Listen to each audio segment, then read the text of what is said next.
Hello, and welcome back to Coin Lady channel. The Government Accountability Office, or GAO, as it is more commonly known, has some news on Gary Gensler.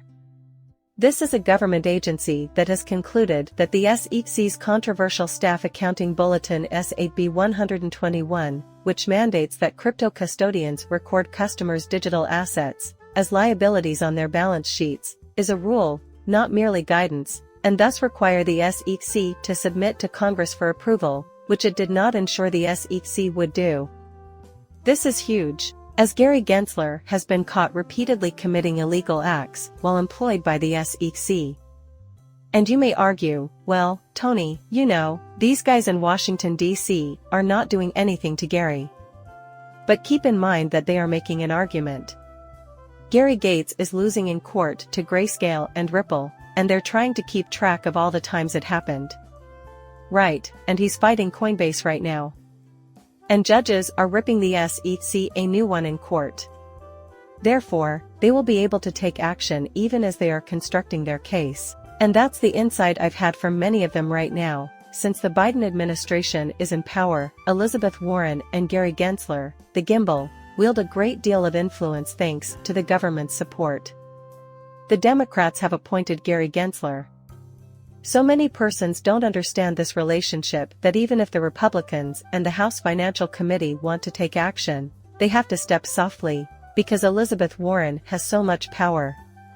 Not only is legislation at stake, but so are the standards you're trying to establish for other industries and the larger events taking place right now.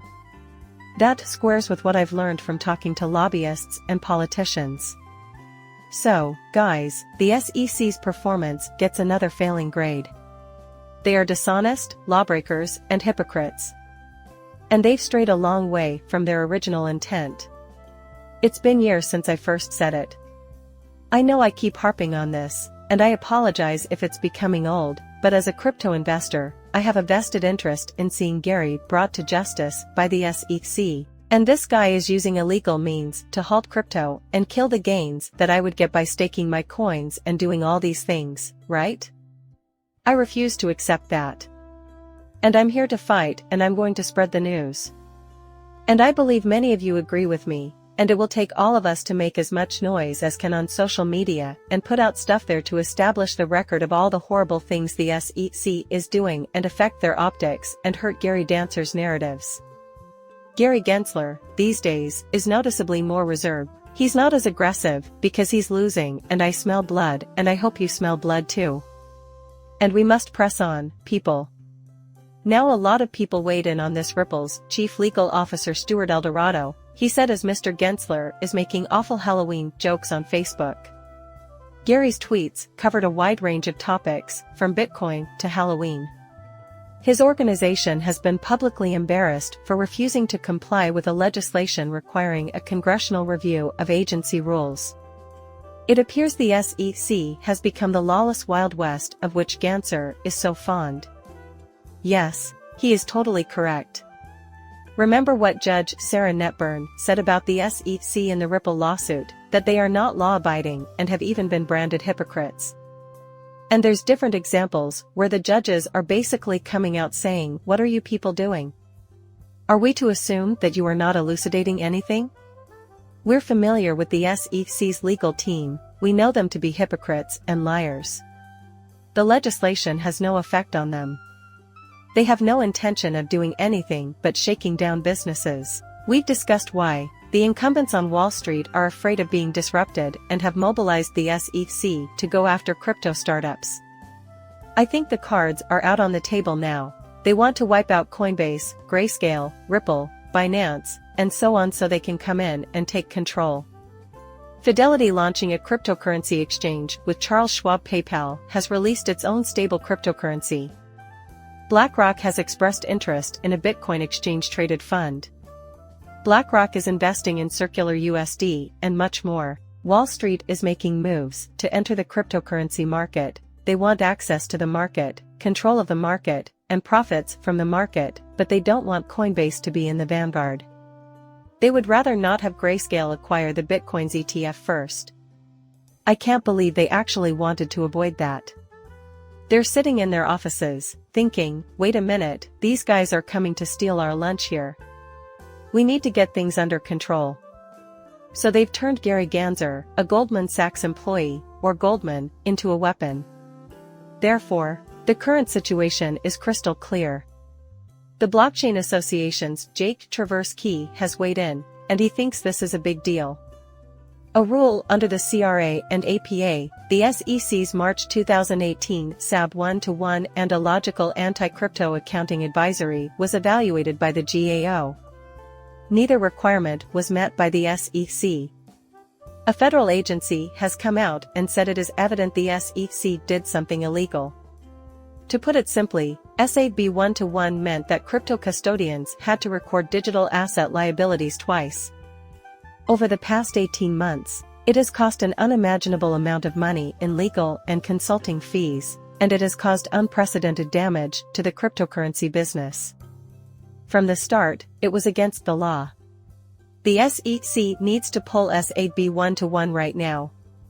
A lawsuit against the SEC charging a violation of the APA notice and comment requirement is a slam dunk, according to the GAOH's analysis. The Blockchain Association will be watching to see what the SEC does next.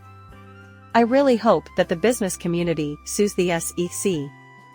Since Coinbase and its allies have already begun fighting back, I hope that other cryptocurrency exchanges and wallet providers sue the SEC and put it through litigation hell, which will force it to start fighting back. One of the ways the SEC has tried to unfairly strap crypto as SAB 1-to-1 is through the publication of guidance that was neither subject to notice nor comment and which, according to the Blockchain Association's Marissa Tashman, was written in all capital letters. This guidance makes no sense and has caused significant harm to market participants. Representative Mike Flood, who I'm hoping to get on the radio soon, said the GAO has spoken. Staff Accounting Bulletin 121 is a rule, not simply guidance, as the SEC says feel comfortable Congress will act to curb in-chair gamblers' overreach on this subject. I'd want to get him on the podcast to discuss this and figure out next moves. Now, John Deaton, an attorney, has also shared his thoughts on the matter. You said that the SEC has been continually breaking the law ever since the Ripple litigation. A federal court has been quoted as saying, the SEC is enforcement lawyers, and the leadership they report to are not only hypocrites, but they lack a faithful legion. In terms of the law, that was a stunning declaration from a federal court. The lack of coverage this alarming comment received from the mainstream media stunned me. Here's what I can say with tremendous certainty today. The Securities and Exchange Commission does more harm than good for investors. It has devolved into a completely incompetent and corrupt institution. I agree with John 100%. With the use of social media, we can make a lot of noise and expose the SEC and Gary Gensler, as I'm sure you all know from listening to me over the years. They are funded by our tax cash. It's about time we started holding them responsible. I've been using Uphold, our sponsor, for quite some time now, and I can attest that it's an excellent cryptocurrency exchange. Over 260 cryptocurrencies are available there. This market is a precious metals exchange. You can also trade in over 37 fiat currencies. They are trustworthy and open. Both their app and their website appear to be fully functional. They don't commingle your funds, they don't lend out your funds. Complete exclusivity has been secured. And they conduct audits to prove that these safeguards are functioning properly. I've interviewed the CFO, the CEO, and many others, so it's a conversation whose wisdom I continue to draw upon. So if you'd want to learn more, please visit the link in the description.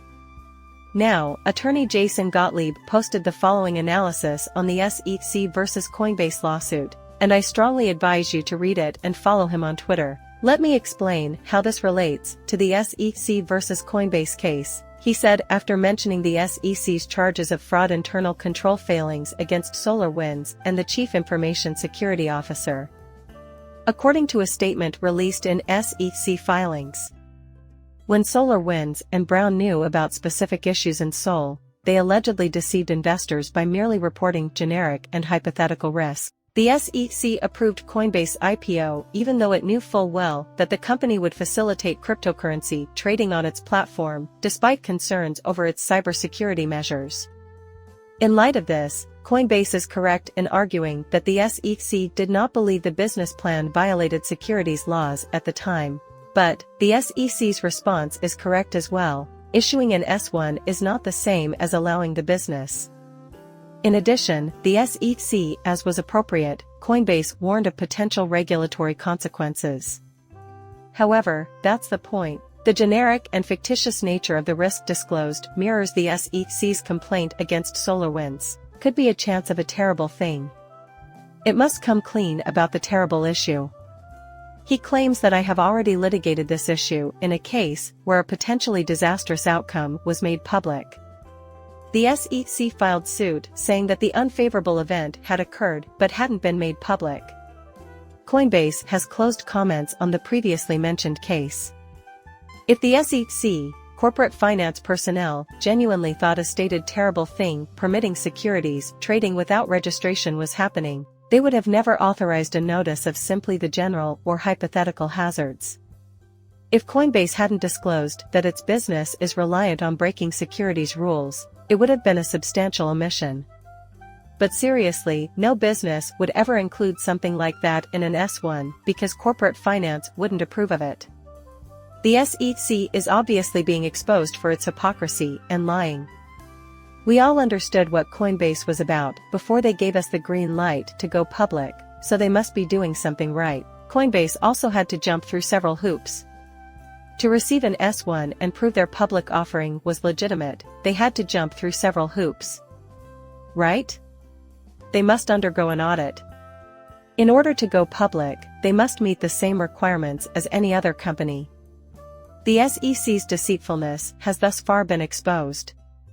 The apparent explanation, he explained, is that the SEC would never approve of public funding for a company that had previously been shut down for breaking securities laws. In light of Jason's excellent analysis, it seems clear that the SEC was correct in its initial assessment that Coinbase's business model did not infringe on any laws. There was no alteration to the relevant statutes, rules, or recommendations. Yes, that is a major consideration. He said there had been no shift in the relevant statutes, rules, guidelines, or case law. A political shift caused that. There it is, folks, Elizabeth Warren, Wall Street mob pulling the puppet strings behind Elizabeth Warren and Gary Gensler. What you just read is true.